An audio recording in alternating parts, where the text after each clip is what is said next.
Good evening guys. So, mulan ngayon gabi dito sa amin no. Hindi ko lang maririnig nyo ako maingay yung bubong. So, magsishare lang ako sa experience ko kahapon guys no.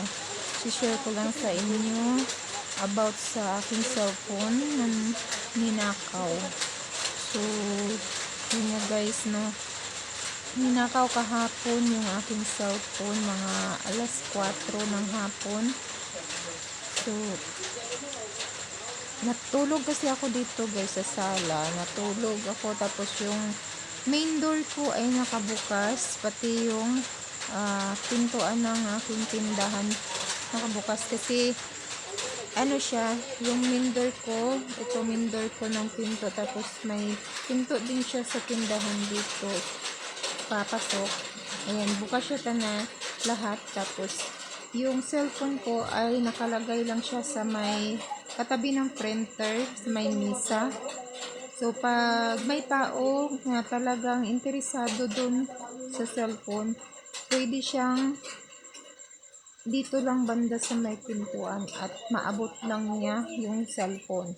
So, ganun ang nangyari kahapon guys. Hindi ko alam na ninakaw na pala yung aking cellphone. Kung walang mag-cash out sa akin kahapon na nagising. Ako madali lang kasi akong magising guys. So, siguro yung tao na yun, nakita niyang tulog ako at hindi na siya ano sa akin. Hindi na siya tumawag at siguro umikot siya dito sa may pinto. Nakita niya yung cellphone ko. So, kinuha niya.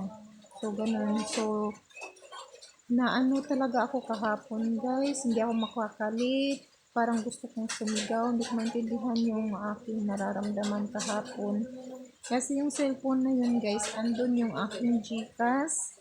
Andun yung aking loader sa Globe. So, kakapaload ko lang dun sa loader ko nung Monday. Niloadan ko siya ng 1.5. Tapos yung GCash ko may laman siya ng 7,000 mahigit. Tapos, nung time na yun ay may mag-cash out rin sa mag-cash out. So, yung kapitbahay lang naman namin yung magka-cash out guys. So, alam ko na yun. Kasi sila direct na silang mag-send sa akin. Hindi na sila mag-ano sa akin kasi alam na nila yung aking number. So, nagsisend na lang sila agad-agad. So, yun, nag-cash out sila. So, binigay ko na lang din kahit nawala yung aking cellphone. Binigyan ko pa rin guys.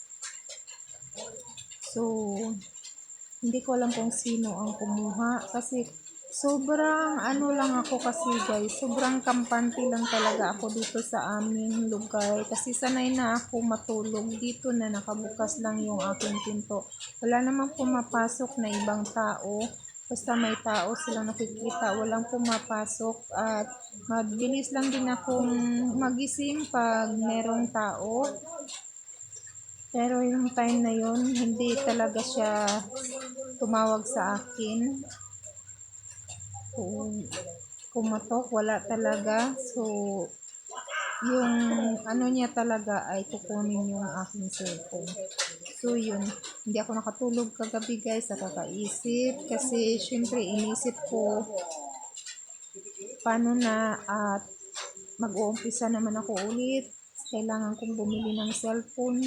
Mamuhunan na naman ako ng GCash. Tapos, kailangan ko na naman ng retailer SIM at magpuhunan na naman sa SIM. So, 'di ba? Malaking ano siya, malaking gastusin na naman siya, guys, 'di ba? So, nakakalungkot. So, ayun, sana maibalik. Sana makonsensya siya at ibalik niya kahit mabawasan na yung cash doon, okay lang. Tapos, andun pa yung, andun pa yung apps ko sa pag-print, guys. Kasi itong cellphone na gamit ko ay hindi na ako maka-download dito ng mga apps dahil full storage na siya. Hindi na ako makaka-download. At nandun din yung apps ko sa Pupo na so may points na rin ako doon na hindi ko pa na-cash out. Yung aking points sa Pupo. At yung Negosod ko, andun din sa cellphone na yun. So, ang daming mga importanteng ko doon guys, no? So, yun, nakakapanghinayang. So, sana ibalik niya yung cellphone ko. So, pinaano ko na rin kanina guys, no? Pinalakad ko na rin ng sana mabalik siya. So, lesson learn guys, no? Lesson learn sa akin na hindi na talaga ako pag matulog ako, kailangan ko na talaga siyang isara yung pinto. Hindi na talaga ako magtitiwala. Kasi sobrang kampante lang talaga ako dito sa lugar namin.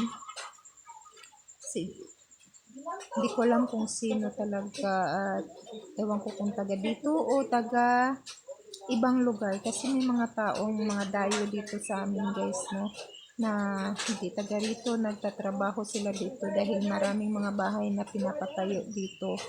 So, hindi ko alam kung sino talaga ang kumuha sa cellphone ko. So, lesson learned sa akin na kailangan talagang mag-ingat, na huwag magkampante. So, sana matutunan nyo rin guys na ingat tayo, hindi tayo magtiwala at hindi tayo maging kampante sa ating paligid. Dahil hindi natin alam at hindi natin hawak yung mga isip ng mga tao.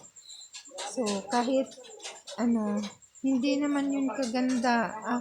Hindi naman yun talaga mahal yung aking cellphone guys. Ano lang yun, Vivo Y15. Ganun. Pero bago pa siya yun. Bago pa siya tingnan kasi ako maingat kasi ako sa cellphone. So, hindi, wala pa yung talaga. Wala pang mga crack talaga yun guys. Bago pa siya tingnan.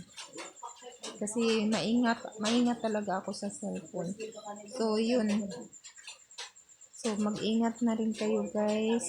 Ingat kayo sa inyong lugar. Huwag tayong maging kampante talaga kasi hindi natin alam yung mga tao sa ating paligid.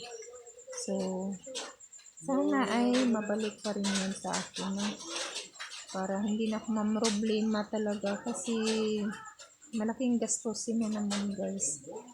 So, ayun. Sana matutunan makulutan nyo ng aral itong sinishare ko sa inyo. Thank you so much sa inyo guys. Sa inyong suporta, sa inyong panonood. Bye-bye.